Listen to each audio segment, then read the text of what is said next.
Hello everyone and welcome to the channel. In this video, I will show you exactly how to clear your cache.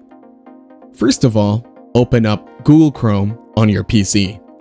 Then, select your Google account and continue using Google Chrome. After that, click on the three dots from the top right corner. Now, it will show you the drop-down menu. And from here, click on the Clear Browsing Data option. Then, you can select a type, such as Basic or Advanced.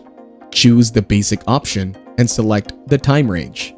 You can do any of the following, such as last hour, 24 hours, 7 days, 4 weeks, and all time.